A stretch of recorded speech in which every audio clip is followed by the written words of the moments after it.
un tema muy importante. Vamos a cargar.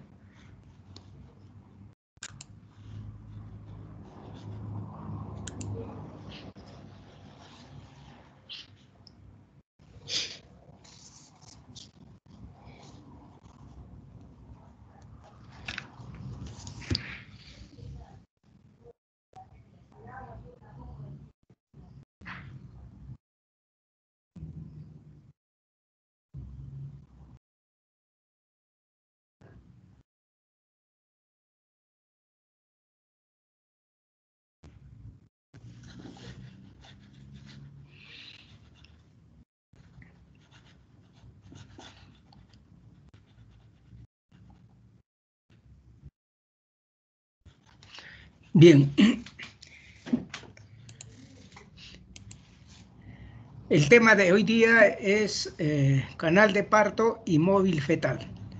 Ese es nuestro tema de hoy. Estamos todos, ¿cómo se llama la delegada general? Luisa, doctor. Luisa. Rejas. Rejas. Luisa. Bueno, entonces, supongo que están la mayoría de tus compañeros, ¿no? No sé cuántos hay. A Sí, ver, doctor. quiero ver. Somos 71 y en la reunión hay 65. Está bien, está perfecto. Sí, ya confirmé. Muy bien, entonces, el tema de hoy día es canal de parto y móvil fetal. A ver, ¿por qué es importante esta reunión de hoy día? Porque una vez que terminemos esta clase teórica y luego que ya se supone que en sus prácticas han hecho algo de esto, ustedes van a poder hacer el diagnóstico del tipo de pelvis, de las características fetales y lo más importante, hacer un pronóstico de parto. O sea, ustedes van a ser capaces de decir si el parto va a ser normal o va a ser por cesárea.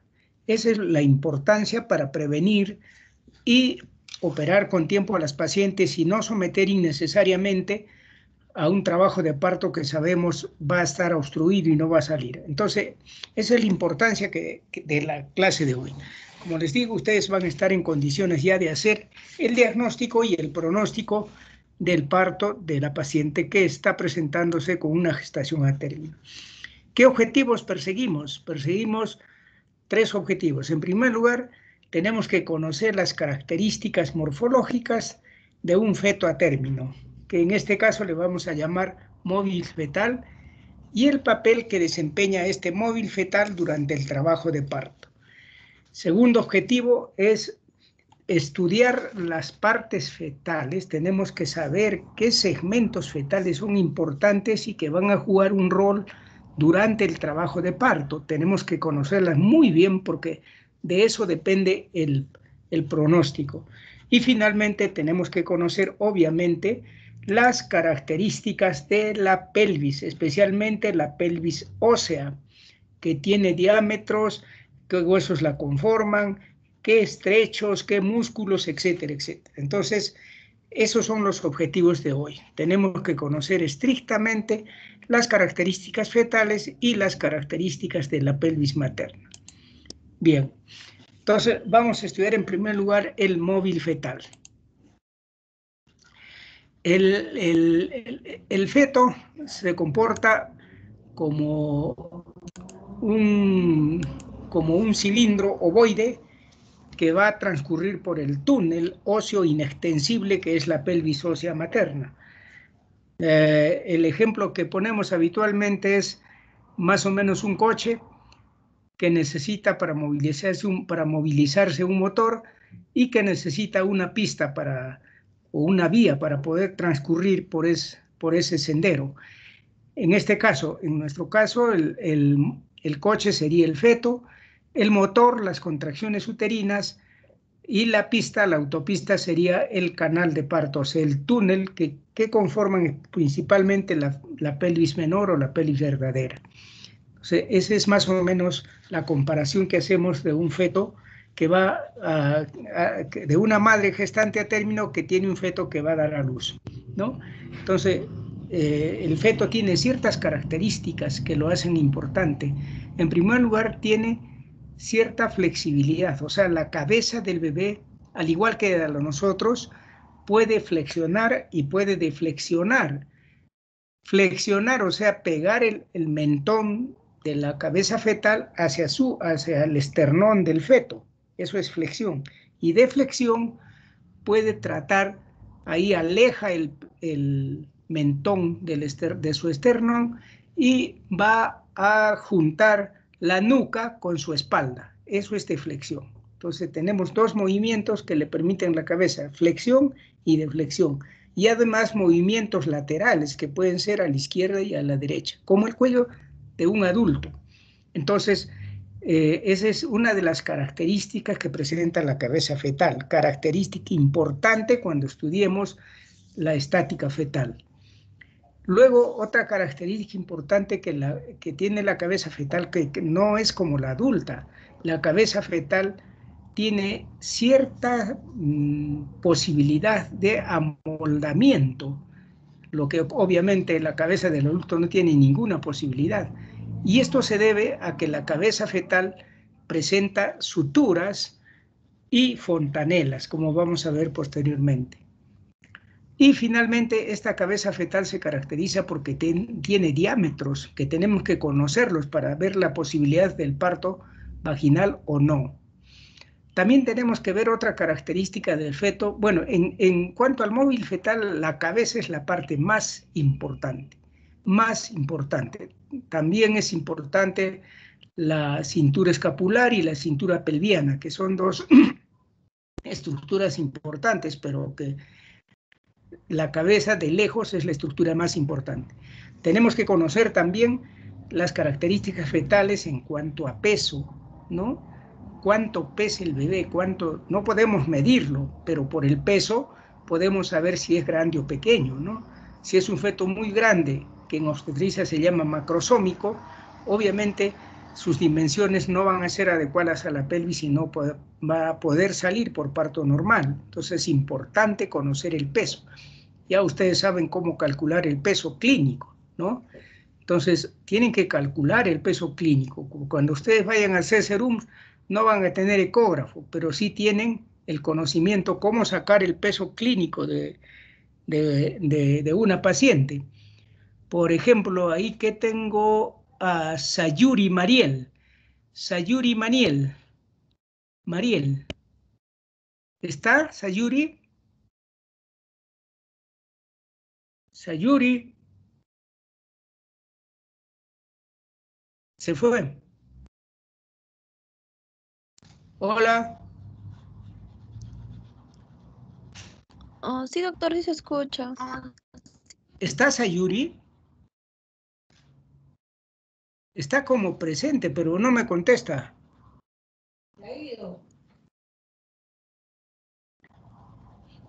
Bueno, Sayuri le vamos a poner como ausente. A ver, está Salvador Fabio. Salvador Fabio.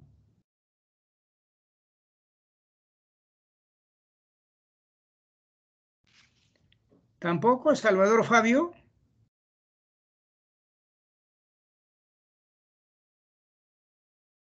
Otra falta. Salvador Fabio. Renato José. Doctor, Está Renato. Al fin, algún valiente. Renato. A ver, ¿cómo obtienes el ponderado fetal clínico?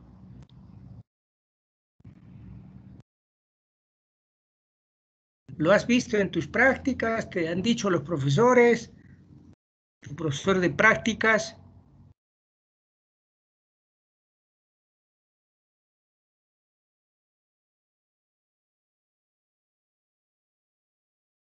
doctor, ¿me escucha? Sí.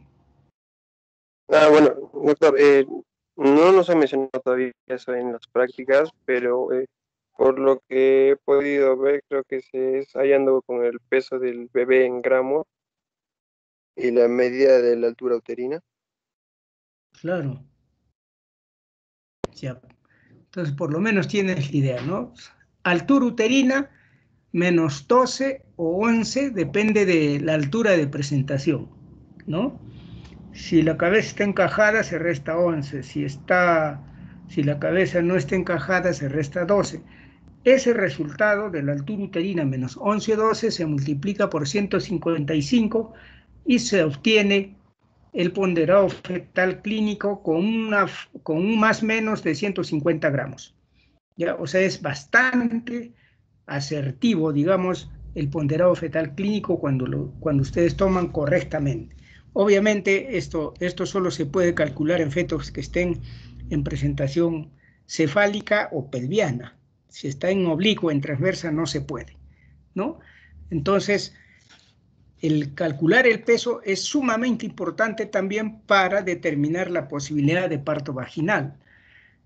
La simetría, también es importante determinar la simetría de los segmentos fetales. Por ejemplo, si la relación, el diámetro de los diámetros de la cabeza fetal se corresponden con los diámetros de la circunferencia abdominal o de la longitud del fémur.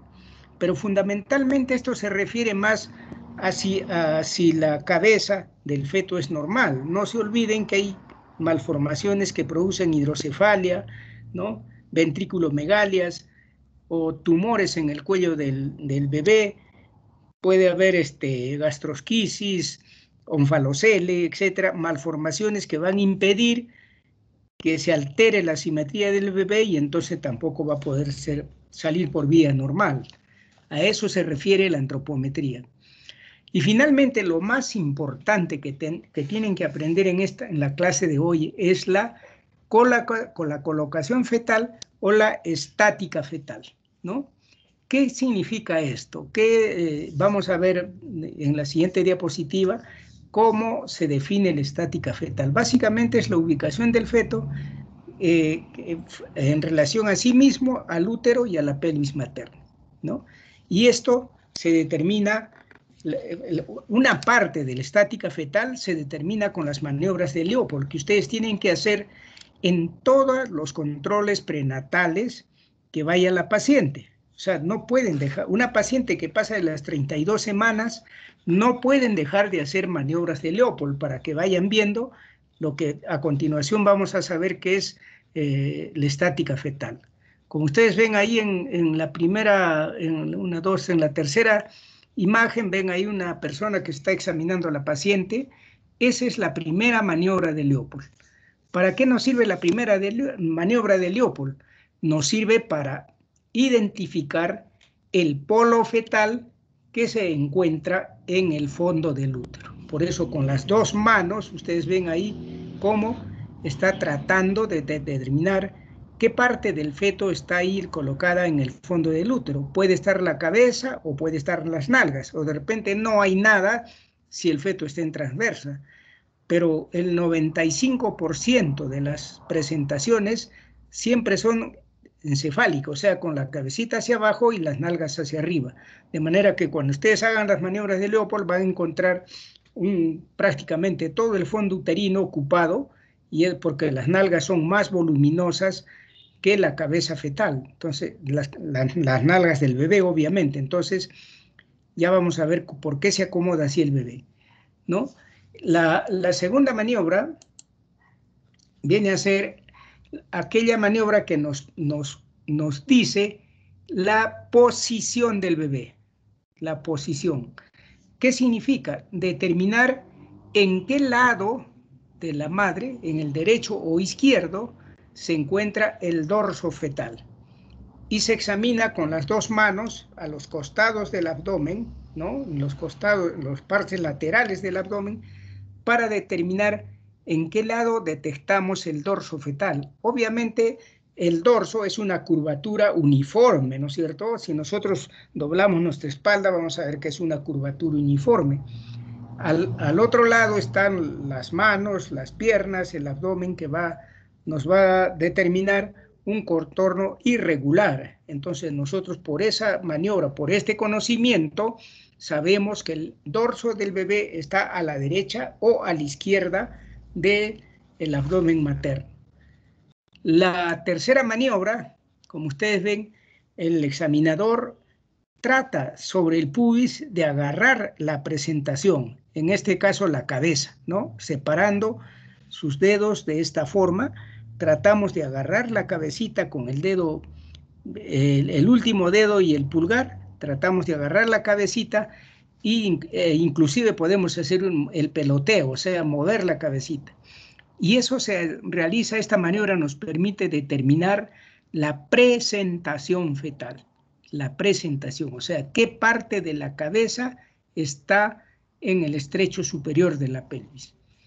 Y finalmente la cuarta maniobra es la que nos permite, como ustedes ven ya, las tres primeras maniobras se hacen con el examinador mirando a la paciente. La cuarta maniobra también se llama de despedida porque nos damos la vuelta, damos la espalda a la cara de la paciente y examinamos con las dos manos tratando de agarrar entre las dos manos la cabeza fetal. ¿Para qué hacemos esta maniobra? Para determinar si la cabeza ya está metiéndose en la pelvis o está alta, ¿no? Eso se llama altura de presentación. O sea, la cuarta maniobra nos permite definir la altura de presentación. Como ustedes ven, si las manos, como ven ahí en el examinador, los dedos se juntan, se van a juntar, quiere decir que la cabeza está alta, por eso que se eleva la cabeza y nos permite juntar los dedos. Pero si la presentación ya está insinuada o encajada, ya no vamos a poder juntar los dedos, sino más bien se van a separar. Entonces, de esa forma, en forma indirecta, vemos la altura de presentación, que puede ser alta o puede ser insinuada o encajada. Hasta ahí, eso es parte del examen clínico que ustedes tienen que hacer en cada control prenatal. Tienen que hacer las maniobras de Leopold. Muy bien, sigamos. Ahora vamos a estudiar un poco más, con más detalle, el móvil fetal. Entonces, hemos dicho que el bebé tiene, pues, el feto tiene tres segmentos, ¿no? La cabeza, los hombros, que también es la cintura escapular que se llama, y las nalgas con la cintura pelviana, ¿no? El feto, bueno, aparte mencionamos que es un elemento importante porque es el iniciador del trabajo de parto cuando comienza a producir hormona liberadora de adrenocorticotrofina. Bien, eso lo van a ver en otro aspecto. Pero la cabeza fetal es importante, como habíamos dicho, porque tiene diámetros. Estos diámetros los tenemos que conocer con precisión. Ustedes tienen que saber, sin ninguna duda, los diámetros de la cabeza fetal, ¿no? Porque estos diámetros tienen que coincidir con los diámetros de la pelvis materna para que sea posible el parto vaginal, ¿no? Entonces, la cabeza fetal, como hemos mencionado anteriormente, nos permite ciertos cambios, ciertos movimientos, y hemos dicho movimientos de flexión y de extensión, pero además la cabeza, por la presencia de suturas y fontanelas, nos permite cierto amoldamiento, cierta, si cabe el término, cierta deformación. No es como la cabeza del adulto, que es ya y que no se puede reducir. La cabeza del feto puede reducirse porque tiene suturas y fontanelas que le permiten hacer eso. Aparte de eso, los huesos, como ustedes saben, los huesos de un recién nacido se llaman huesos en tallo verde, o sea que tienen cierta flexibilidad. Bien, entonces tenemos las suturas y fontanelas. Entonces, en cuanto a los diámetros de la cabeza fetal, eso es la parte más importante que tenemos que ver, ¿no? Bueno, en cuanto a las suturas, tenemos la sutura interfrontal, la sutura coronaria, la sutura sagital, que es la más importante, y la sutura lambdoidea. Y en cuanto a fontanelas, tenemos la fontanela mayor y la fontanela posterior, ¿no? Esas son las características de la cabeza fetal. creo que acá podíamos ver, a ver, la interfrontal, la sutura frontal, la sagital y la lambdoidea. Y acá tenemos la fontanela mayor y atrás, entre el occipital y los parietales, la fontanela posterior. La fontanela anterior está entre los parietales y las dos, porque en el feto el frontal está formado por dos huesos, ¿no? Entonces los huesos frontales. Muy bien. Entonces vamos a ver de una vez los diámetros de la cabeza fetal, que como les dije son la parte más importante. Acá tenemos diferentes diámetros que se van presentando conforme la cabeza fetal va deflexionando. O sea, el feto, como vamos a ver, está en una actitud de flexión. El feto siempre está flexionado. ¿Qué quiere decir? Que está con el mentón pegado al esternón, las manos flexionadas en el pecho, los muslos flexionados sobre el abdomen, las piernas flexionadas sobre los muslos. Esa es la actitud del feto, está como una momia de las momias incaicas, ¿no?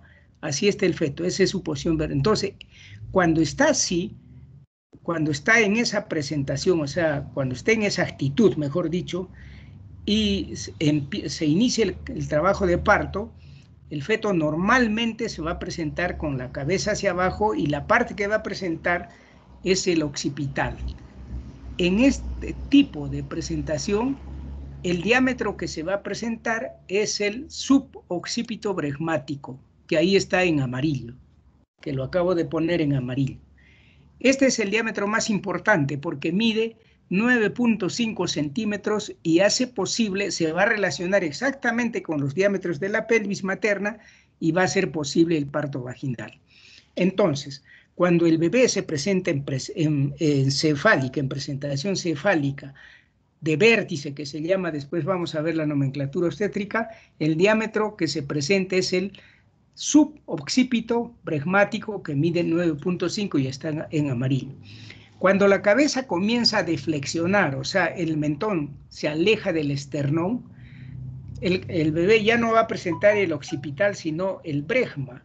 Y en este caso, el diámetro que se va a presentar es el occipito frontal, que ahí lo ven en rojo. Este diámetro, occipito frontal, mide 12 centímetros. Es un diámetro muy grande que va a impedir el parto vaginal.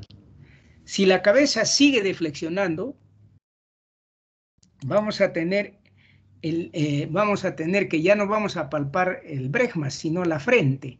Entonces, el diámetro que se va a presentar es el sincípito mentoniano. Es el diámetro más largo, que mide 13.5 y obviamente va a ser imposible el parto vaginal, ¿no? Luego tenemos, si la cabeza deflexiona totalmente, o sea, ya la nuca se junta con la espalda del bebé, ya no va a presentar la frente, sino ya vamos a presentar la cara al estrecho superior, va a presentar la cara al estrecho superior, y en ese caso, el diámetro que va a presentar es el segmento bregmático, que ustedes lo ven ahí también en amarillo, que mide 9.5. Entonces, podríamos, en base a esto, afirmar que en dos tipos de presentaciones, de modalidades de presentación, perdón, es posible el parto vaginal. En la modalidad vértice y en la modalidad cara. En esas dos presentaciones es posible el parto vaginal porque son diámetros que miden 9.5 centímetros que van a ser compatibles con los diámetros de la pelvis materna. Es importante también el diámetro biparietal, o sea, el diámetro que une las partes más distantes de los parietales, que obviamente no se puede medir en la imagen, ¿no? Entonces, ese diámetro generalmente lo determinamos por ecografía, no se puede medir clínicamente. Bien, entonces no se olviden los diámetros más importantes. Vamos con la siguiente. Y acá viene lo que a partir de hoy ustedes tienen que dominar. Ya no se les va a permitir hablar en términos vagos. De aquí para adelante ustedes tienen que usar los términos obstétricos, porque ustedes son médicos o van a ser médicos, entonces ya no pueden estar utilizando términos inapropiados. Entonces vamos a ver qué es la estática fetal. En definición, la estática fetal es la disposición del feto con respecto a sí mismo, con respecto al útero y con respecto a la pelvis materna. Quiere decir, cómo se relacionan las diversas partes fetales entre sí, cómo se relacionan con el útero y cómo se relacionan con la pelvis. La estática fetal viene a ser la base de la nomenclatura obstétrica. Ojo, son la base de la nomenclatura obstétrica. ¿Y qué significa? ¿Cuáles son los elementos de la estática fetal? Son 5 los elementos de la estática fetal: la actitud, la situación, la presentación, la posición y la variedad de posición. Esos son los elementos de la estática fetal. En el examen les van a preguntar a ustedes qué es la estática fetal o mencione los elementos de la estática fetal y ustedes tienen que saberlos exactamente. Entonces, la actitud es la que tienen al frente, es la que tienen ahí en la imagen, cómo está el feto intraútero. Es la relación que hay entre los diferentes segmentos que conforman el organismo del feto. Como ustedes ven, mentón sobre el esternón, miembros superiores flexionados en el pecho, muslos flexionados sobre el abdomen y piernas flexionadas sobre el muslo, ¿no? Y generalmente está con la cabeza hacia abajo. En el 95% de veces de las gestaciones a término, el feto está así como ustedes ven en el esquema, ¿no? Con la cabeza hacia abajo, hacia la pelvis. ¿Por qué está en esa presentación, en esa forma? Porque se cumple una ley física que se llama la ley de Payot. ¿Qué significa la ley de Payot? Es una ley física, es una ley que se cumple. Dice lo siguiente, vamos a tratar de hacerlo literalmente. Dice, cuando un cuerpo sólido de superficie lisa y resbaladiza, ese cuerpo sólido de superficie lisa y resbaladiza es el feto, ¿no? Al feto, cuando ustedes atienden un parto, siempre tienen que atender con un paño, digamos, con una franela, con algo, porque no lo pueden agarrar directamente, se va a resbalar y se les va a caer. Siempre tienen que agarrarlo con algo, con un paño. Entonces, por eso dicen, cuando un cuerpo sólido, de superficie lisa, porque en la actitud que está el feto es como un ovoide, ¿no es cierto? Superficie lisa y resbaladiza. Ese es el feto. Está contenido en otro de paredes deslizantes, como es el útero. Ustedes ven, el útero no tiene angulaciones, por eso dice poco angulosas, y animado de movimientos alternativos de contracción y relajación, o sea, cuando el útero tiene contracciones, o sea, se contrae y relaja, ¿no? En estas condiciones, dice, el contenido, o sea, el feto, tiende a adaptarse en su forma y dimensiones al continente. El feto tiende a adaptarse en su forma y dimensiones al útero, a la forma del útero. ¿Y cómo es el útero a término? Cuando ustedes han hecho cambios fisiológicos en el embarazo, han visto que el útero a término es más voluminoso en el fondo y menos voluminoso en la parte inferior. ¿Y cómo es el feto a término? Más voluminosas sus nalgas y menos voluminosa su cabeza. Entonces, el contenido, que es el feto, se acomoda a la forma del continente, que es el útero. Por eso es que el 95% de presentaciones son cefálicas. ¿Cuándo se altera esta ley? Cuando hay miomas, cuando hay placenta previa, o sea, cuando se altera la forma del útero, ¿no? Por tumores, por placenta previa, por malformaciones uterinas, o porque también el feto tiene malformaciones, por ejemplo, una hidrocefalia, hace que la cabeza sea más grande que las nalgas, entonces se va a acomodar al revés, se va a poner de nalgas. No necesariamente eso ocurre, ¿no? Entonces, lo que importa es que ustedes sepan que esta ley de Payot nos explica por qué el feto en el 95% de casos se presenta con la cabeza hacia abajo. Muy bien, entonces esta es la actitud que va a tener el feto a término dentro del útero. El siguiente elemento de la nomenclatura obstétrica es la situación. ¿Qué es la situación? Es la relación que tiene el eje longitudinal de la madre, que lo acabo de trazar en rojo, con el eje longitudinal del feto. Tienen un feto donde coincide el eje longitudinal de la madre con el eje longitudinal del feto. Entonces estamos ante una situación longitudinal. Ya tenemos una situación longitudinal, ¿no? Ahora, si el eje del bebé está en transversa en relación al eje longitudinal de la madre, como ustedes ven acá, estamos ante una situación transversa. Y si el eje longitudinal del feto, como ven acá, está en una relación oblicua en relación al eje longitudinal de la madre, estaremos ante una situación oblicua.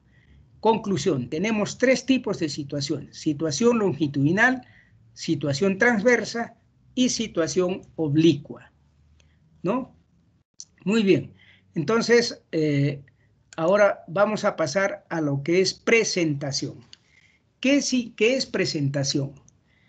Esta definición es importante y ustedes tienen que saberla, ¿ya? Presentación no es dar mi nombre, ni el nombre de ustedes. Presentación en obstetricia significa lo siguiente: es la parte del feto que toma contacto con el estrecho superior de la pelvis materna, la ocupa en su mayor parte y puede evolucionar por sí misma, dando lugar a un mecanismo de parto.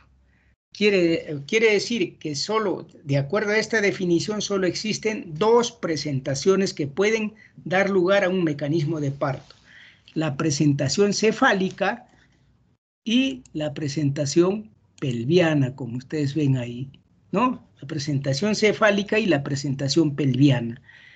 Entonces, repito, la parte del feto, en este caso, en el 95% de casos hemos visto que la parte del feto que se presenta al estrecho superior es la cabeza, ¿no es cierto? Entonces, eso se llama presentación cefálica.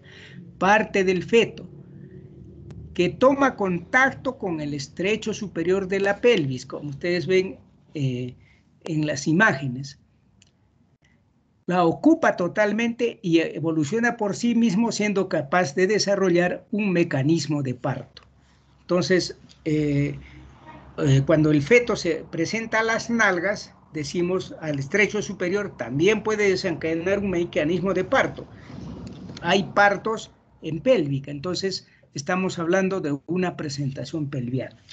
Conclusión: de acuerdo a la definición, solo existen dos tipos de presentaciones que pueden desencadenar un parto normal: la presentación cefálica, cuando la cabeza está en el estrecho superior, y la presentación pelviana, cuando al estrecho superior se presentan las nalgas fetales.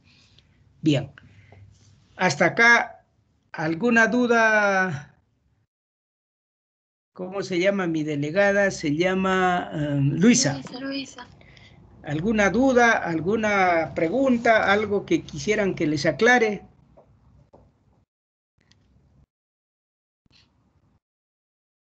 Bueno, si no hay preguntas, creo que lo están entendiendo. Entonces, es importante, en la estática fetal hemos visto la actitud, la situación y la presentación, ¿no? Y la situación también ya hemos visto. Entonces, ahora hemos visto que hay dos tipos de presentaciones, ¿no es cierto? Cefálica y pelviana. Pero ahora veamos la otra parte de la estática fetal, las modalidades de presentación. Y en cuanto a modalidades de presentación, tenemos, como hemos visto, dos presentaciones, cefálica y pelviana. La presentación cefálica tiene 4 modalidades de presentación. ¿De qué dependen estas modalidades de presentación?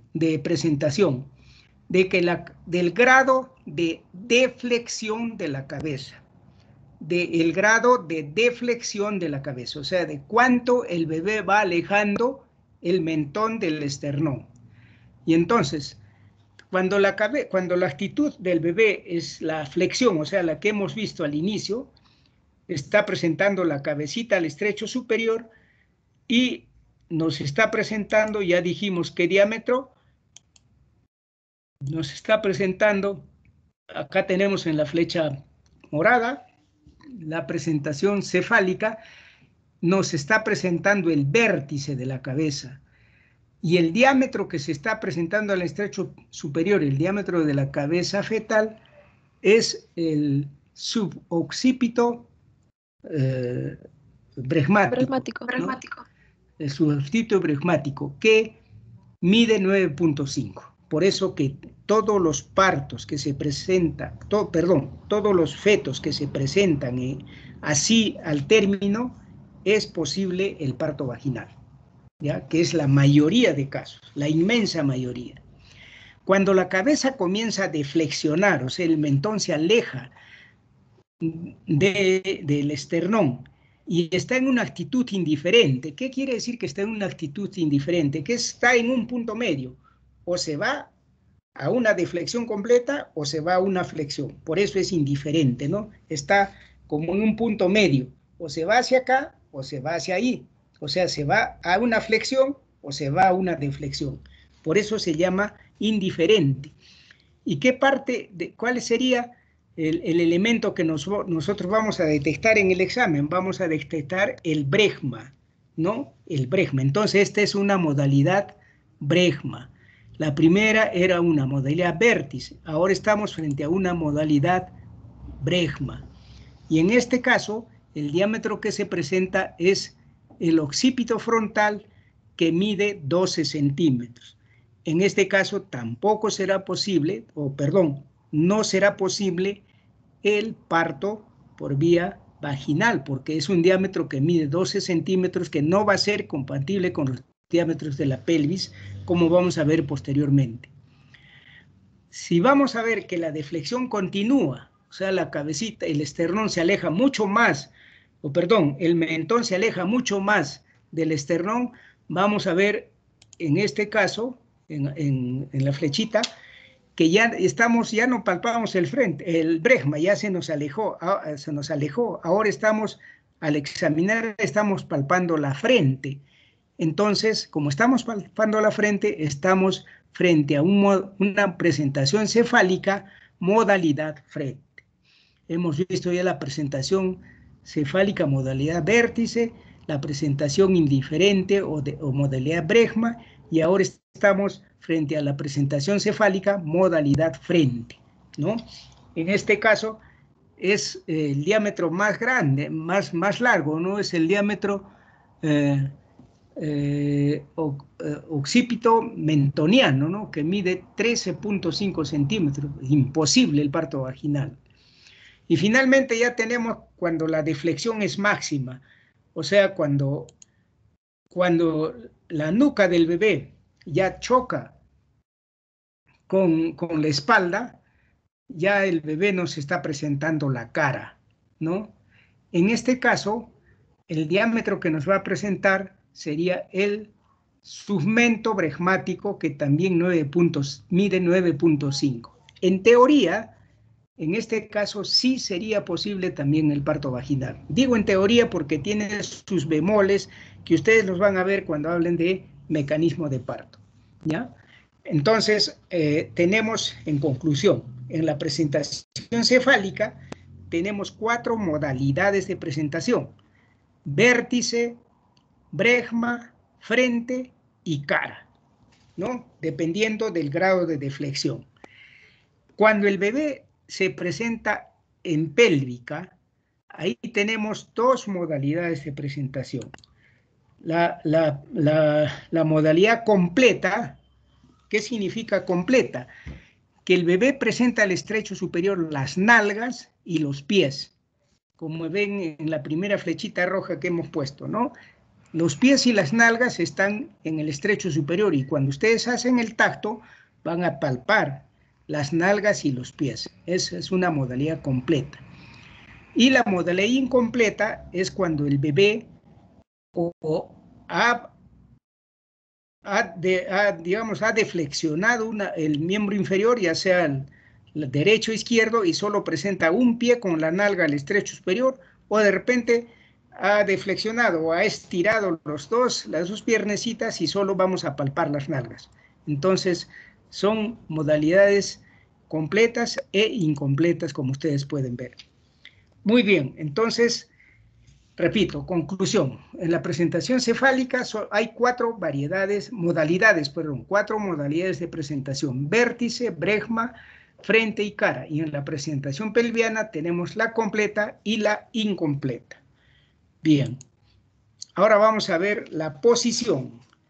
Ya hemos visto la posición derecha e izquierda cuando hacemos las maniobras de Leopold. Ahora vamos a hacer la posición en relación a la pelvis materna. La posición viene a ser la relación entre el punto guía con la hemipelvis derecha e izquierda materna.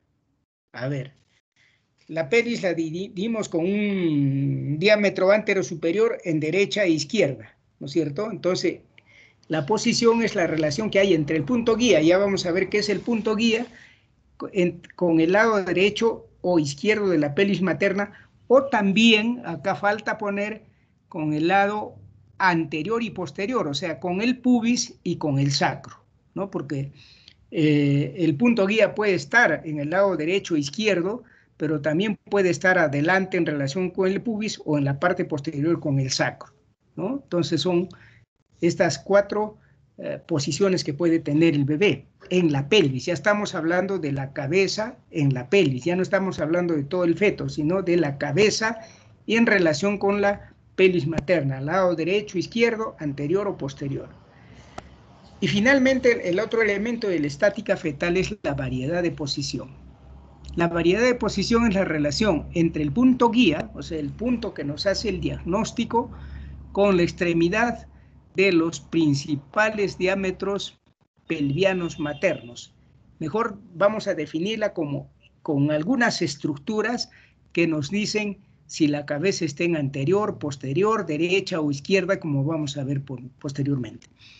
Pero ya que hemos mencionado el punto guía, veamos qué es el punto guía, el punto diagnóstico.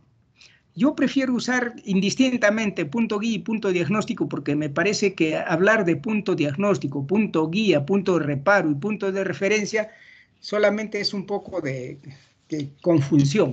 confusión para ustedes. Entonces, el punto guía, o también llamado punto de reparo, es un elemento fetal, ojo, es un elemento de la cabeza fetal y también de las nalgas fetales, que nos hace el diagnóstico de cada modalidad de presentación. Entonces, el punto diagnóstico, el punto de reparo, es el elemento fetal, ya sea en la cabeza o las nalgas, que nos hace el diagnóstico de cada modalidad de presentación. O para mostrar su relación con las partes, o sea, hacer el diagnóstico del punto guía, hay que relacionarlo con las partes de la pelvis materna. Entonces, de acuerdo a la definición, si el punto guía es el elemento de la cabeza fetal que nos hace el diagnóstico de modalidad de presentación, entonces, en la presentación cefálica de vértice, cuando está la cabeza muy, muy flexionada, el punto guía es el occipital. Palpamos el occipital y nosotros decimos que es una presentación cefálica modalidad vértice. Es el punto guía, el occipital. Si la cabeza deflexiona y está en bregma, entonces nosotros vamos a palpar el bregma. Entonces el punto diagnóstico, punto de reparo, será el bregma. Si la cabeza deflexiona más, vamos a pasar a palpar ya la frente. Entonces, el punto diagnóstico, punto de reparo será la frente. Y finalmente, si la deflexión es máxima, como ustedes ven ahí, ¿no? Están viendo ahí las flechitas y la deflexión máxima, el punto diagnóstico ya sería el mentón, porque hacer el tacto, ustedes van a palpar el mentón de la cara fetal. Entonces, esos son los puntos diagnósticos o los puntos de reparo. Entonces, y el punto guía o los puntos de referencia es un elemento de la presentación. Cualquier elemento de la cabeza fetal o de las... perdón, antes de continuar, en las presentaciones pelvianas, el punto diagnóstico es el sacro, ¿ya? El sacro. Ustedes cuando palpen, van a palpar el ano y van a palpar también el sacro. Entonces, el sacro viene a ser el punto guía, el punto diagnóstico, perdón, en las presentaciones pelvianas. El punto guía o punto de referencia, por definición, es un elemento de la presentación que es elegido convencionalmente y que sirve para establecer, dada su ubicación en la pelvis, la posición y variedad de posición. Yo prefiero obviar esto y quedarme con el punto diagnóstico. Entonces, ya que sabemos qué es el punto guía y qué es el punto diagnóstico, y fundamentalmente el punto diagnóstico, veremos cómo es la posición y la variedad de posición, que es la parte más importante de usted. Todo esto se determina con el examen vaginal. Ustedes cuando hagan el tacto vaginal tienen que determinar esto para hacer el pronóstico de parto. Entonces, para ello yo les he dibujado, acá tienen un dibujito, cómo es el estrecho superior de la pelvis. Está un poquito distorsionado, pero solamente es porque el estrecho superior de una pelvis ginecoide más bien es un ovoide con un poquito de predominio de las dimensiones anteroposteriores. Acá lo he hecho un poquito al revés, pero es nada más con fines docentes. Entonces decimos que la posición es la relación del punto guía con la hemipelvis derecha e izquierda de la pelvis. Entonces, acá hacemos dos diámetros, uno transversal y uno longitudinal. Primero veamos, hemos hecho un diámetro transversal en el estrecho superior y vemos que hay una parte anterior izquierda, una parte anterior derecha, una parte posterior derecha y una parte posterior izquierda, ¿no es cierto? Ahora trazamos. Además tenemos un transverso izquierdo y un diámetro transverso derecho. Y finalmente tenemos, si hacemos un diámetro antero-posterior, tenemos la pelvis dividida ya en 4 cuadrantes, ¿no? Y ahí tenemos también estructuras importantes que nos van a permitir determinar la variedad de posición. En primer lugar tenemos el pubis y en la parte posterior el sacro. Ya miren cuántos elementos estamos definiendo. Ahora, en la pelvis, para determinar la variedad de posición, tenemos que determinar puntos en la pelvis que nos permitan, valga la redundancia, determinar esta variedad de posición. Y entonces tenemos en la parte anterior de la pelvis la eminencia iliopectina izquierda. En el otro lado, en la parte posterior tenemos la articulación sacro-ilíaca izquierda. En el otro lado tenemos la articulación sacro-ilíaca derecha y en la parte anterior la eminencia iliopectina derecha. Entonces, esos son los elementos de reparo de la pelvis que nos van a permitir determinar la variedad de posición. Y primero la posición, ¿es derecha-izquierda o está con el pubis o está hacia el sacro, ¿no? Esas son las cuatro posiciones que puede tener la cabeza fetal o la pelvis en el estrecho superior de la pelvis o en la pelvis misma, ¿no? O sea, puede ser derecha, puede ser izquierda, puede ser adelante con el pubis o hacia atrás con el sacro. Pero cuando la dividimos la pelvis ya en 4 cuadrantes, esto nos sirve para determinar la variedad de posición. Hemos dicho que hay 4 posiciones. La variedad de posición es diferente. Dice por definición que es la relación entre el punto guía o el punto diagnóstico con la extremidad de los principales diámetros pelvianos maternos. O sea, con estas estructuras, con la eminencia iliopectina, con las eminencias iliopectinas y con las articulaciones sacroiliacas, derecha e izquierda, con los diámetros transversos, derecho e izquierdo, con el pubis o con el sacro. Pero a ver, vamos a estudiar una presentación cefálica de vértice, ¿ya? Yo les dibujo la cabecita del bebé, así es como la miramos. Esta es la sutura sagital y ahí está el occipital. hemos dicho que el punto diagnóstico en las presentaciones cefálicas de vértice, el punto guía, o el punto diagnóstico, perdón, es el occipital. Entonces, acá vemos que el occipital está apuntando a la eminencia iliopectínea izquierda, anterior, ¿no? Izquierda anterior. Entonces será, de acuerdo a la nomenclatura obstétrica, esta es una variedad de posición: occipito, por el occipital, que es el punto diagnóstico; ilíaca, porque relacionamos al hueso ilíaco de la madre; izquierda anterior, porque está apuntando a la eminencia iliopectínea izquierda anterior. Bueno, pues yo no debo decir eminencia iliopectínea izquierda anterior, pues las eminencias iliopectíneas siempre están en la parte anterior de la pelvis, ¿no es cierto? Basta que yo diga, está apuntando a la eminencia iliopectínea izquierda, ¿no? El occipital está apuntando ahí, por lo tanto, es una variedad de posición occipito, de occipital de la cabecita fetal ilíaca en relación al hueso ilíaco; izquierda, porque está hacia la izquierda de la hemipelvis materna, y como está apuntando a la eminencia iliopectínea, es una izquierda anterior. ¿De acuerdo? Veamos otro caso. Veamos una cabecita que tenemos la sutura sagital y tenemos el occipital. Seguimos con presentaciones de vértice. El occipital, ¿no? El occipital está apuntando ahora hacia el pubis, ¿no? Entonces, acá ya es una anterior, ¿no es cierto?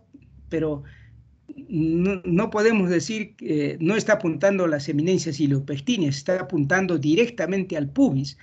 Por eso, cuando el punto diagnóstico está apuntando directamente al pubis o al sacro, se llaman presentaciones directas.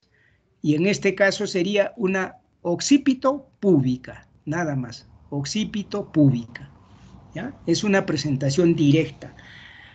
Otro caso, veamos, esta cabecita fetal con su occipital que está apuntando hacia la eminencia iliopectínea derecha. Entonces será una occipito de occipital, perdón, occipito ilíaca derecha anterior. Y en el otro caso, la cabecita, el occipital, seguimos con presentaciones cefálicas de vértice, el occipital está apuntando al diámetro transverso derecho. Entonces será una occipito ilíaca derecha transversa, porque está en el diámetro transverso. Y así, todas las modalidades, las variedades de posición. Vemos, por ejemplo, cuando el occipital apunta como está en la flecha morada, tenemos un occipital apuntando a la articulación sacroiliaca derecha, tendremos una occipito ilíaca derecha posterior. Si la cabecita en presentación cefálica apunta el occipital al sacro, al igual que cuando apunta al pubis, es una presentación directa y será una occipito sacra. Si la presentación apunta a la articulación sacroiliaca izquierda, tendremos una occipito ilíaca derecha, o izquierda, perdón, izquierda posterior. Y finalmente, si el occipital apunta al diámetro transverso izquierdo, será una occipito ilíaca izquierda transversa. Conclusión, ¿cuántas variedades de posición tenemos? Tenemos, comencemos por acá, la transversa izquierda, la izquierda anterior, ya son 2, la púbica, son 3, la directa, la derecha anterior son 1, 2, 3, 4, la transversa derecha 5, la derecha posterior 6, la sacro 7 y la izquierda posterior 8.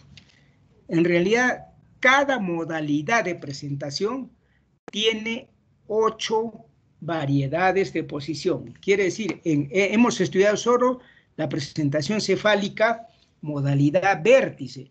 Si estudiamos la presentación cefálica modalidad bregma, el punto diagnóstico ya obviamente no es el occipital, entonces será el bregma. Entonces, ahí vamos aplicando la nomenclatura obstétrica. Entonces, si como en este caso el bregma apuntaría al diámetro transverso derecho, sería un bregma ilíaca derecha, bregma ilíaca transversa derecha, bregma ilíaca transversa derecha. Se apuntaría al lado izquierdo, al diámetro transverso izquierdo, sería bregma ilíaca izquierda transversa. Y así, solo se cambia la primera letra. Eso lo vamos a estudiar en la siguiente diapositiva, donde vamos a ver la nomenclatura obstétrica. De aquí para adelante, ustedes van a usar esta nomenclatura, porque como les repito, ustedes ya van a ser médicos y solo tienen que usar esta nomenclatura, ¿no? ¿Qué es la nomenclatura obstétrica? Es el uso de siglas o de letras que nos indican la presentación, la modalidad de presentación, la posición y la variedad de posición fetal, ¿no? Y todo esto, todas estas características de la estática fetal, la presentación, modalidad de presentación, posición y variedad de posición, se investiga con el examen vaginal que ustedes tengan que hacer, ¿no? Entonces, ¿qué significa la primera sigla? Acuérdense que yo decía occipito, ¿no? La primera sigla es la modalidad de presentación. ¿Qué modalidad es? Por ejemplo, es en resumen, es el punto diagnóstico, porque el punto diagnóstico nos indica la modalidad de presentación.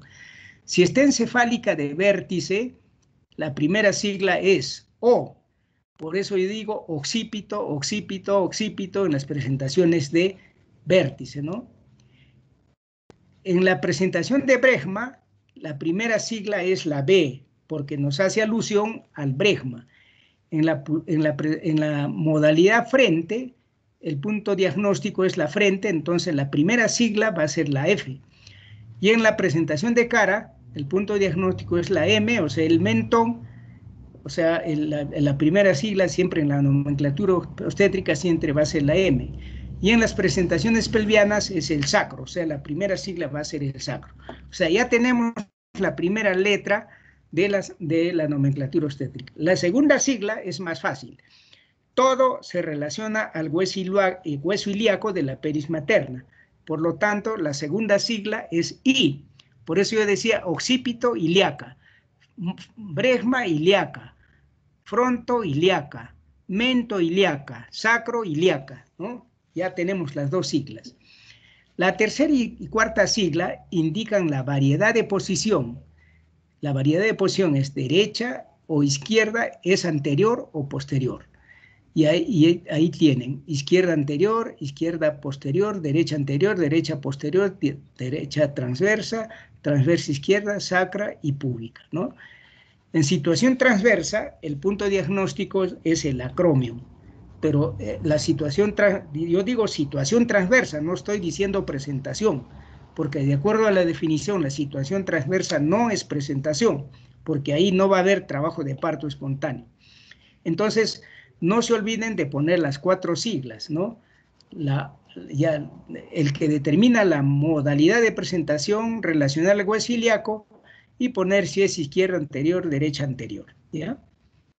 Acá tenemos algunos ejemplos, ¿no? de cómo se determina el punto diagnóstico, que ya lo hemos visto, y finalmente tenemos acá también algunos ejemplos para ver lo que hemos mencionado, ¿no? Son variedades de posición. En resumen, tenemos las siguientes variedades de posición. Anteriores, derecha, izquierda. Posteriores, derecha, izquierda. Transversas, derecha, izquierda, derecha e izquierda. Y directas, sacro y púbica, que son las presentaciones directas, ¿no? Bueno, en las situaciones transversas, dice la variedad de posición la determina la ubicación del dorso, es anterior o posterior, nada más. Entonces, a ver, en los ejemplos tenemos, por ejemplo, acá tenemos un fetito que está en presentación cefálica de vértice, porque el esternón está bien doblado. Y tenemos que el occipital, de acuerdo a la esquemita que les dibujé acá, el occipital está apuntando a la eminencia iliopectínea izquierda. De acuerdo a eso, a ver, Luisa Milagros, ¿cómo sería la nomenclatura obstétrica en este caso? La nomenclatura.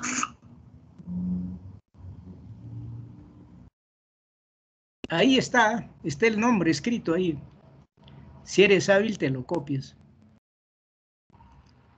La primera sigla que hemos dicho, la que determina la modalidad de presentación, es una presentación cefálica. ¿Ah? Entonces, ¿cuál es el punto diagnóstico? Es el occipital. Entonces, la primera sigla es la O. Es una occipito ilíaca. Muy bien. Izquierda anterior. Izquierda anterior. Perfecto. Muy bien. En el otro caso, tenemos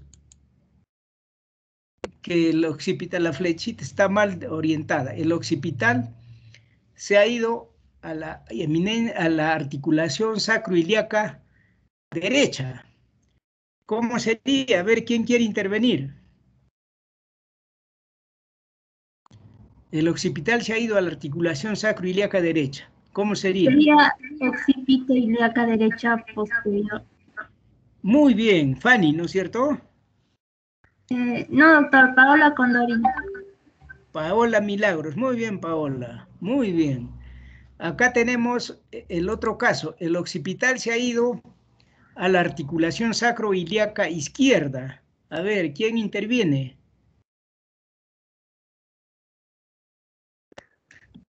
A ver, Alexander. Occipital ilíaca izquierda posterior. Occipito. Occipito Está bien ilíaca izquierda occipital, posterior. pero ya para abreviar es occipito ilíaca izquierda posterior. Muy bien. Y la otra, la que sigue, el occipital se ha ido al diámetro transverso izquierdo. ¿Cómo sería? A ver, un voluntario. Voluntaria. Paola Milagros, otra vez. Sería occipito ilíaca transversa izquierda. Muy bien, occipito ilíaca izquierda transversa. Y así vamos definiendo, ¿no? Pero acá vamos a tener otros casitos. A ver, vamos a pasar a la siguiente diapositiva. Acá tenemos en el primer cuadrito de la izquierda superior, tenemos presentaciones de Bregma. Ahí vemos que en el primer caso, les he puesto la flechita en blanco, el Bregma está apuntando a la eminencia iliopectínea izquierda. ¿Cómo sería? A ver, ¿quién? Un voluntario que quiera sacar 20. Doctor, ¿Quién es? Crisia. Ah, muy bien, Crisia. Ya me llamaba la atención. Vamos, Crisia. Bregma ilíaca izquierda anterior.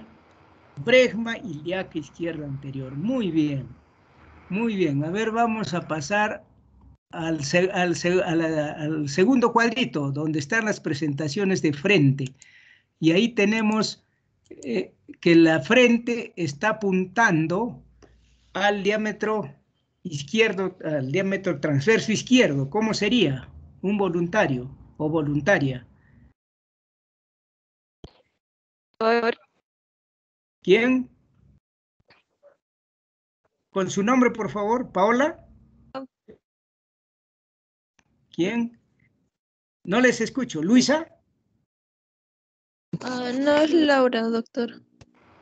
Laura. A ver, Laura, ¿qué dices? Y ¿Qué sería?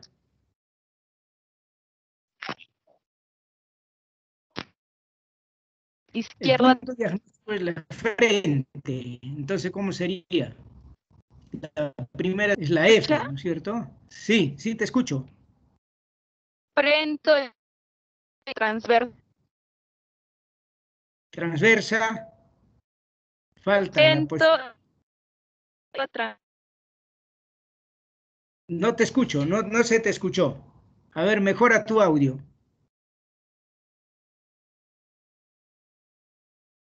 Doctor, Sí, Frento ilíaco izquierdo transverso. así es. Solo que sería fronto, ya no usamos frente, sino fronto, ilíaca, izquierda, transversa. A ver, vamos a pasar, el segundo es una presentación, el tercero de cara, a la cuarta tablita, donde tenemos las presentaciones pelvianas. Vamos a pasar ahí. Acá tenemos la primera presentación pelviana, donde el sacro está señalado con la flecha, está apuntando a la articulación sacroiliaca posterior, la articulación sacroiliaca izquierda. A ver, voluntaria, voluntario. Doctor, ¿sería sacroiliaco izquierdo posterior? Sacroiliaca izquierda posterior. Perfecto. Muy bien. ¿Ven qué fácil es? Es facilito, ¿no? No es nada del otro mundo. Entonces, ya dominan ustedes este aspecto, me da mucho gusto. Entonces, vamos a pasar, porque ya lo demás ustedes lo estudian. Ahora vamos a pasar a lo que es el canal de parto, ¿ya? Para terminar. El canal de parto. Entonces, hemos dicho que el feto es elemento móvil, el motor son las contracciones uterinas y la vía por donde tiene que transcurrir el feto es el canal de parto, que es un túnel cilíndrico que no es vertical, sino es acodado. En una parte es vertical y otra toma una posición horizontal. Entonces, y está constituido por una estructura ósea, que es la pelvis ósea, y un conjunto músculo-aponeurótico que viene a ser el canal blando o el suelo de la pelvis o el piso de la pelvis, como ustedes han estudiado ya muy bien en anatomía. Bien, entonces, a nosotros nos interesa estudiar la pelvis ósea, ¿no? La pelvis ósea, como ustedes saben, está formada por 4 huesos, 2 coxales, un sacro y un coxis, ¿no? Y se unen por articulaciones sin condrosis, ¿no? Que son articulaciones que si bien es cierto son fijas, pero durante el embarazo y especialmente durante el trabajo de parto, se menciona que tienen cierta flexibilidad, ¿no? Cierta flexibilidad, es la característica de esta sincondrosis. Bien, la pelvis se divide en 2 partes, la pelvis falsa o pelvis mayor y la pelvis verdadera o pelvis menor. Como ustedes saben, la pelvis falsa o pelvis mayor está formada por las fosas ilíacas en las partes laterales, la columna lumbar en la parte posterior y la parte inferior del abdomen en la parte anterior, ¿no? Esta pelvis falsa o mayor no tiene importancia clínica en obstetricia, no tiene ninguna importancia. En algún momento de la historia de la medicina se medía también esta pelvis con unos compases especiales, pero que después ya las investigaciones se dieron cuenta que no servía para nada, ¿no?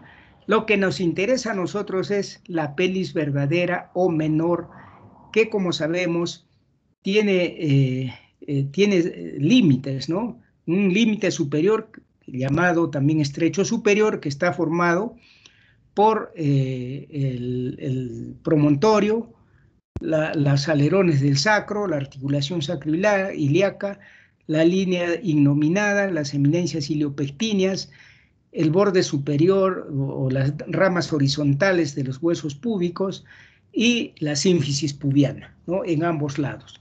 Ese es el límite superior y el límite inferior es la salida de la pelvis, ¿ya? La salida de la pelvis. Tenemos que saber que hay estructuras importantes en la pelvis. Una de ellas es las espinas ciáticas, el promontorio del sacro y la concavidad del sacro, la concavidad vertical y horizontal del sacro. Esta concavidad es importante porque a veces el sacro no tiene esa concavidad, sino más bien trata de ser recto, y eso hace que ya no sea posible el parto vaginal. O sea, cuando hacemos el examen vaginal, no solo vamos a examinar los diámetros, sino vamos a examinar también la forma que tiene la concavidad del sacro, ¿no?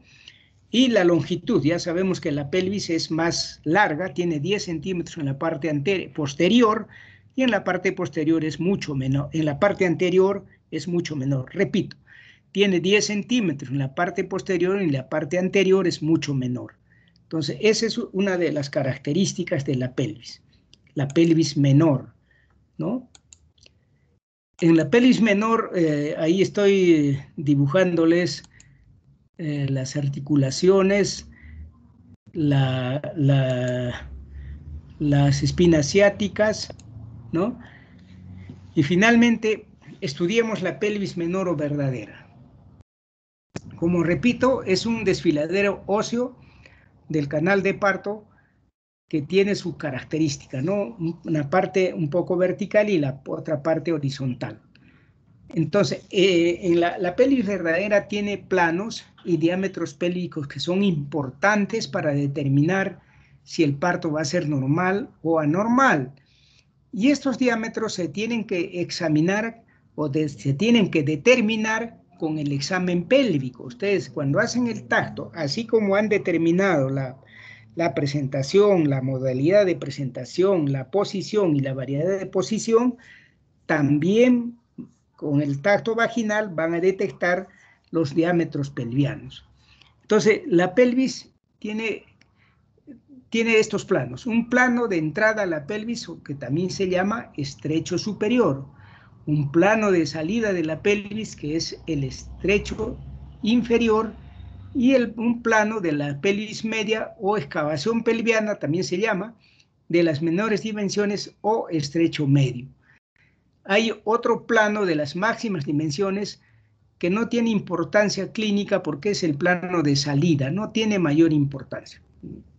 Mejor no lo nombraremos. Entonces, vamos a estudiar entonces los planos de la pelvis, ¿ya? Vamos a ver qué planos tenemos. Primero, veamos el estrecho superior. ¿Por qué se caracteriza el estrecho superior? El estrecho superior está formado por el promontorio, los alerones del sacro, como habíamos visto a ambos lados, las articulaciones sacroiliacas, la línea innominada, las ramas horizontales del pubis, las eminencias iliopectíneas y el borde superior de la sínfisis pubiana, como ya vimos mencionado anteriormente. Esos son los límites del estrecho superior.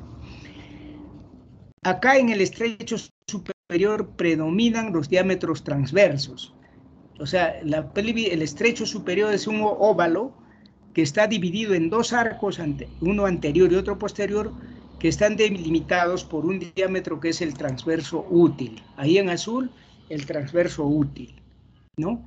Entonces, como ven, ese diámetro divide en un arco que está delimitado por este diámetro transverso útil y en la parte posterior por el promontorio del sacro. El arco anterior está delimitado por este transverso útil y por adelante tendríamos la sínfisis del pubis, ¿no? También tenemos acá el transverso anatómico, que es el diámetro que une los puntos más alejados de las líneas innominadas. Creo que acá lo tenemos o no lo hemos dibujado, a ver, no lo hemos dibujado, pero ahí está con una flechita delgadita, ¿no? Es el transverso anatómico. Y esos diámetros no los vamos a poder medir, a no ser que usemos radiografías especializadas, ¿no? Radiografías que, como ustedes saben, es un poquito difícil hacer a una gestante, ¿no?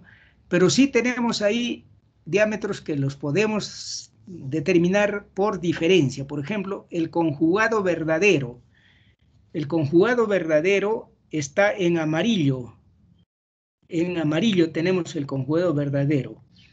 El conjugado obstétrico está en rojo. Ahí ven el conjugado verdadero en rojo. El conjugado, borren, voy a repetir. El conjugado verdadero es el que une el promontorio y el borde superior del pubis. Está en amarillo. El conjugado obstétrico, que es el diámetro más importante en el estrecho superior, une el promontorio con el retropubis, la parte retropúbica. Y el conjugado diagonal, que está en moradito, que une el promontorio con el borde inferior del pubis. Estos 3 diámetros nos sirven para determinar el diámetro conjugado obstétrico, que es el único diámetro que tiene importancia en el estrecho superior. ¿Cómo medimos este diámetro? Con el tacto vaginal. Ahí tienen un esquemita, ¿no? Con las flechas rojas vemos el tacto se hace con los dedos índice y medio y el pulgar doblado, como ustedes ven, ahí flexionado. Entonces hacemos el tacto y vamos a ver, tenemos que saber la medida que hay desde la raíz de los dedos índice y medio a la punta del dedo índice. ¿Qué distancia tiene cada uno? Generalmente son 10 centímetros, 8 centímetros, depende de la mano de cada uno, ¿ya? Por eso les he señalado ahí con flechitas los puntos que son importantes, ¿no? Entonces, cuando hacen el tacto vaginal, obviamente la raíz de esos dedos va a llegar al borde inferior del pubis y la punta de los dedos se orientan para palpar el promontorio. Habitualmente no se palpa promontorio, porque ese diámetro, el conjugado obstétrico, debe medir 11 a 10.5, el conjugado diagonal debe medir 12 centímetros, 12 a 12.5. Entonces es muy difícil que la longitud de los dedos tenga 12.5, ¿no? Depende, pero si el que va a hacer el tacto tiene una mano que mide 12.5 esa distancia, obviamente eso no significa que la pelvis esté reducida, pero si, por ejemplo, hace el tacto una persona que tiene esta longitud de la punta del dedo índice a la raíz de esos dos, del dedo índice y medio, y si tiene esa distancia, digamos, 9 centímetros y palpa promontorio, quiere decir que el conjugado diagonal mide 9 centímetros. ¿Cómo sacamos el conjugado obstétrico? El conjugado obstétrico le restamos 1.5. Al conjugado diagonal le restamos 1.5. ¿Por qué le restamos 1.5? Porque es el grosor del hueso púbico, de la sínfisis pubiana, es el grosor. Entonces, como no estamos midiendo el retropubis, sino el que va del promontorio al borde inferior externo, entonces tenemos que restar el grosor del pubis y obtenemos el conjugado obstétrico. Por eso decía, si el que palpa, no palpa promontorio, pero que sabe que sus dedos miden 10.5, 11, entonces definitivamente esa pelvis es normal. Pero si el que palpa tiene la longitud de sus dedos examinadores, tiene 9 centímetros y toca promontorio, entonces tiene 9 centímetros de conjugado diagonal. Si le resta 1.5, sería 7.5, imposible el parto vaginal, ¿no? Entonces, este diámetro tiene que tener 10 a 10.5 centímetros. ¿De acuerdo? Entonces, ese es el diámetro más importante en el estrecho superior. Entonces, el conjugado obstétrico. ¿Ya? Conjugado diagonal 12.5. Entonces, en resumen, ¿qué diámetro es importante en el estrecho superior y que lo podemos medir para hacer el pronóstico de parto? El conjugado diagonal. Le restamos 1.5 y determinamos el conjugado obstétrico. A ver, un varón. A ver, ¿qué varón tenemos acá? Sebastián. ¿Está Sebastián? O Sebastián. ¿Está o no? Que los varones brillan por su ausencia. Se retiró. Sebastián.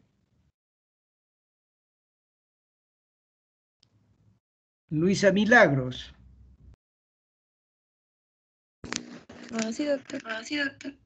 ¿Qué pasa con tu compañero Sebastián?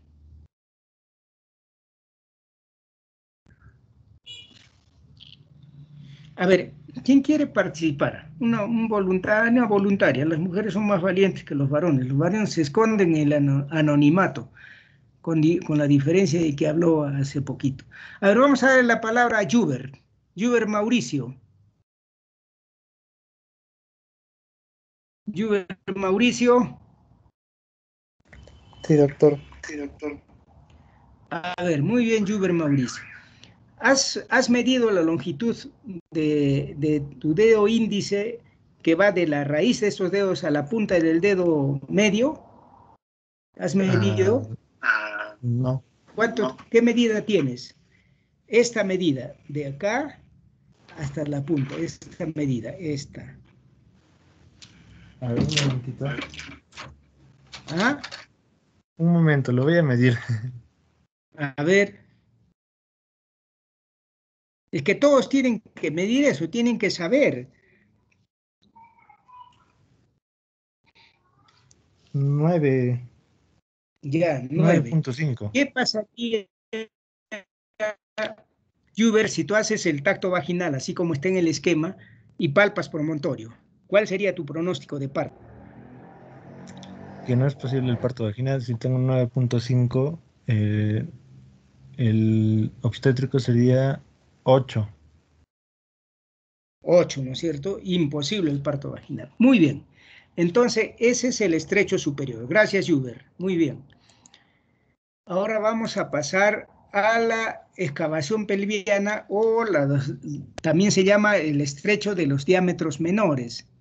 Este estrecho es importante durante el trabajo de parto porque es un cilindro que está flexionado y truncado. Quiere decir que tiene una orientación primero un poquito vertical y luego se hace horizontal, forma un codo, como ustedes ven en el esquema que está dibujado ahí en el primer esquema, ¿no? ¿Cuáles son sus límites? El estrecho medio, en la parte posterior es el sacro, en las partes laterales tenemos el agujero obturador, las espinas ciáticas, ¿no? La cara interna de los isquiones, y en la parte lateral y en la parte anterior tenemos también las ramas horizontales del pubis y la parte superior de los isquiones, ¿no? Entonces ese es el estrecho superior. El agujero obturador, también ahí forman parte de los ligamentos acrociáticos, ¿no? De las paredes laterales. Entonces esos son los límites que tiene perdón, el estrecho medio, ¿no? Está delimitado por arriba con el estrecho superior y por abajo con la salida de la pelvis, ¿no? Este diámetro se le dice que es de las menores dimensiones porque tiene sus paredes laterales que tienen cierta tendencia convergente, es decir, en la parte inferior tienden a converger como un embudo, ¿no? Similar a un embudo, por eso que se le dice que es de las menores dimensiones. ¿Qué diámetros son importantes en el estrecho medio? El diámetro más importante es aquel que conforman las espinas ciáticas, el diámetro transversal o diámetro biciático. Diámetro transversal o biciático que debe medir 10 centímetros. Este diámetro biciático nosotros clínicamente no lo podemos medir como lo estamos midiendo el conjugado obstétrico. Entonces, el diámetro biciático tenemos que palpar las espinas ciáticas. Cuando ustedes hacen el tacto, dirigen sus dedos a las partes laterales de la pelvis y van a palpar las espinas ciáticas.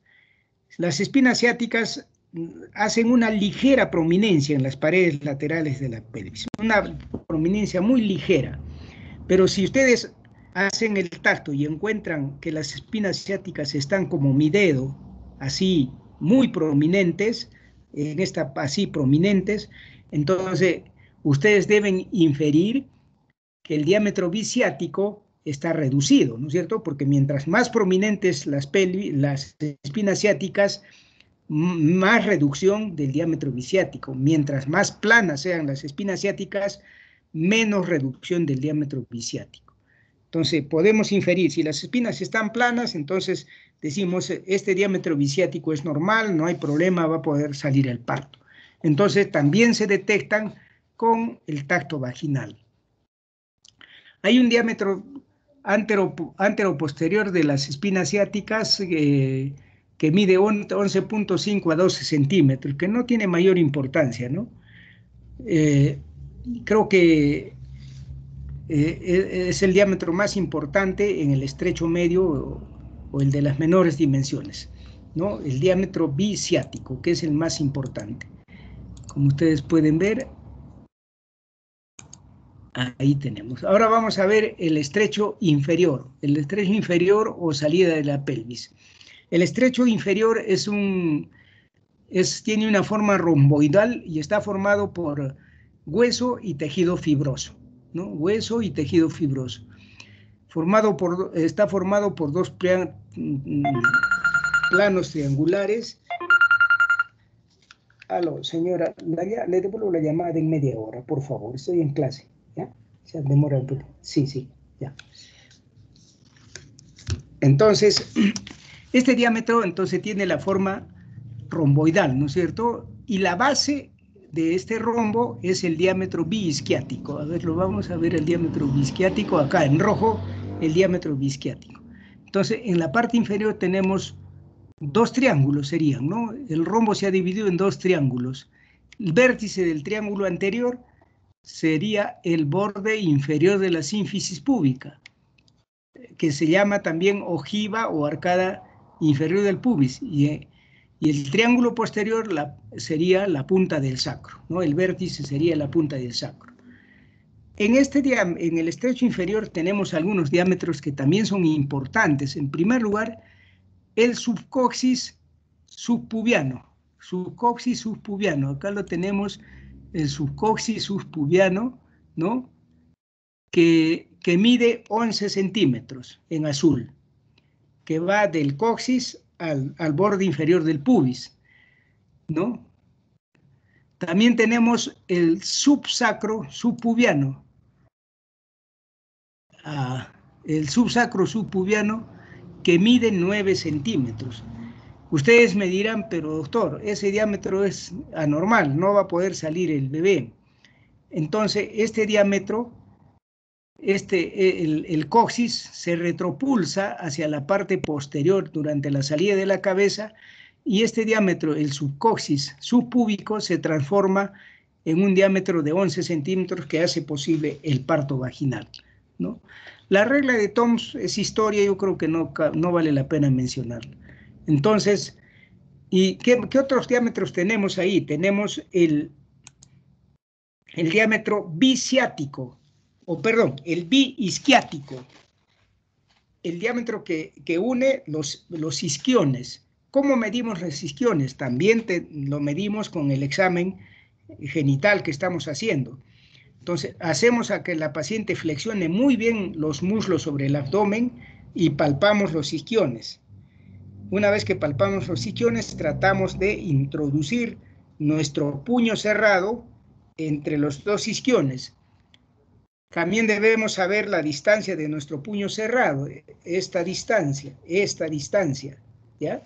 Si nosotros introducimos el puño a nivel del ano, más o menos el puño, no introducimos por el ano, sino en la parte externa, tratamos de, entre los isquiones, y el puño pasa libremente, podemos inferir que este diámetro mide más de 10 centímetros. Pero yo tengo, por ejemplo, en el puño 9 centímetros. Si yo choco, mi puño no pasa por el diámetro biisquiático, ese estrecho medio también es inferior, y lo peor de todo es que ahí se va a atracar la cabeza y ya no va a ser posible sacarla ni por arriba ni por abajo, ¿no? Por eso es importante, jóvenes, hacer el examen correcto de la pelvis, ¿no? Entonces, pero ¿qué más tenemos que evaluar en la pelvis? Tenemos que evaluar, como hemos dicho, la concavidad del sacro, que las vértebras sean uniformes, porque hay patologías que se llaman exostosis de alguna vértebra, o sea, alguna vértebra es muy saliente en la curvatura del sacro, sobresale, entonces ahí también se va a atracar la cabeza, ¿no? No se olviden que son milímetros los que hacen la diferencia. Entonces, cualquier alteración de la pelvis, una exostosis, un sacro plano, va a impedir el trabajo de parto. Tenemos que evaluar los ligamentos sacrociáticos, como vamos a ver en la parte de la pelvis, el piso de la pelvis. Y lo más importante también es evaluar el ángulo subpúbico. El ángulo subpúbico, el ángulo que forman los dos huesos púbicos.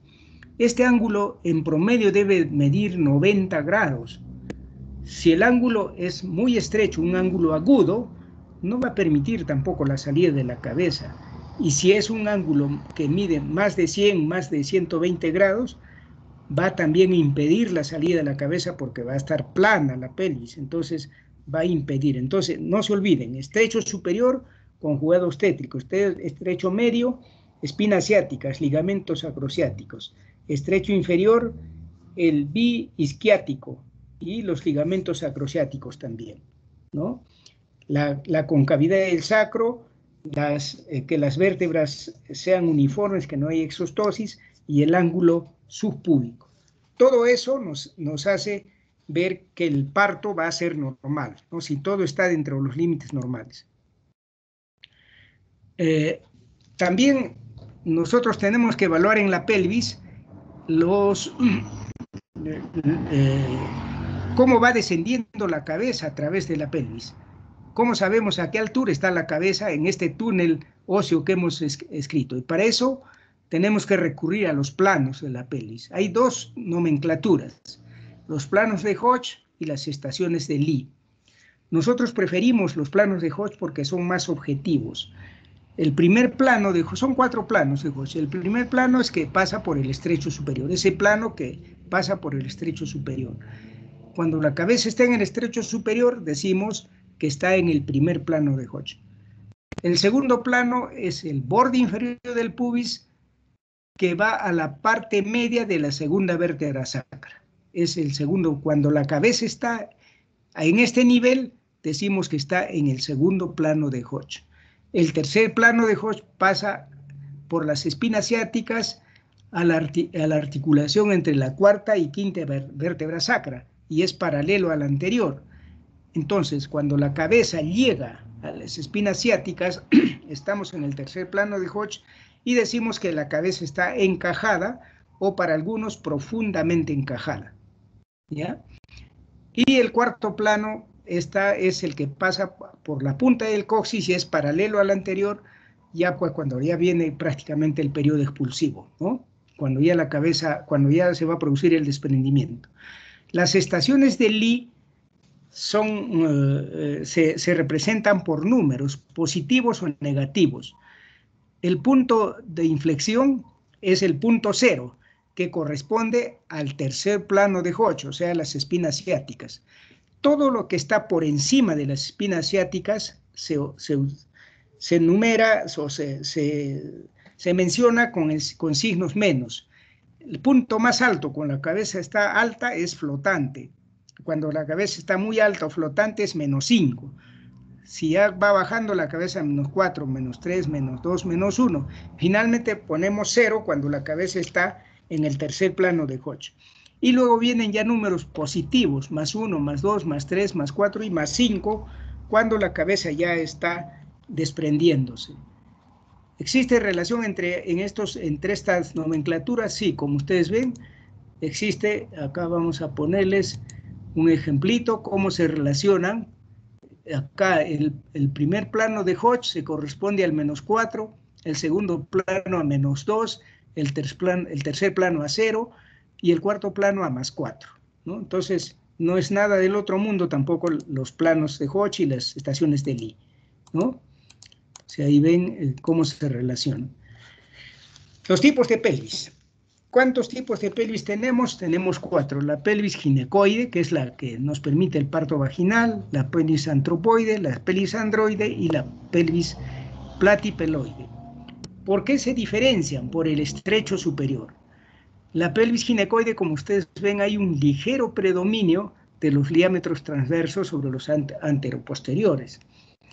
La pelvis antropoide predominan los diámetros anteroposteriores sobre los transversos. La pelvis androide predominan francamente los diámetros transversos y en la pelvis platipeloide los diámetros anteroposteriores están muy reducidos. Creo que esas son las características más importantes que ustedes tienen que saber, ¿no? El estrecho superior, la forma del estrecho superior. Y finalmente ya vemos el canal blando, que ustedes lo han estudiado bien. El canal blando o pelvis blanda o piso de la pelvis está formado por 2 cinchas, como ustedes saben, la cincha precoxigia y la cincha coxigia, ¿no? Importante saber que esta cincha precoxigia es dilatable, en cambio la cincha coxigia no, más bien rechaza la cabeza hacia adelante. Entonces, la cincha precoxigia está constituida por dos planos, un superficial, que lo forman el esfínter externo del ano, el transverso superficial del periné, el constrictor de la vulva y el isquio cavernoso. El plano profundo está formado por el elevador del ano con sus fascículos pubiano, ilíaco y isquiático, y el transverso profundo. Y la línea media o rafe, que viene a ser donde se unen estas estructuras, que va desde el ano o sea, que su ruta es ano-coxigia, ¿no? Ano vulvar y coxigia. Y la cincha coxigia, que es músculo fibrosa, más músculo que fibrosa, inextensible, como habíamos mencionado, que limita la retropulsión del coxis, como hemos mencionado, ¿no? Hay una retropulsión, pero esta cincha evita que se fracture el coxis, rechaza la presentación hacia adelante y está formada por el glúteo mayor, los ligamentos sacrociáticos y los isquiocoxigios. Bien, jóvenes, creo que eso es todo. Les agradezco su atención, ¿no? Y bueno, si hubiera alguna pregunta, con todo gusto.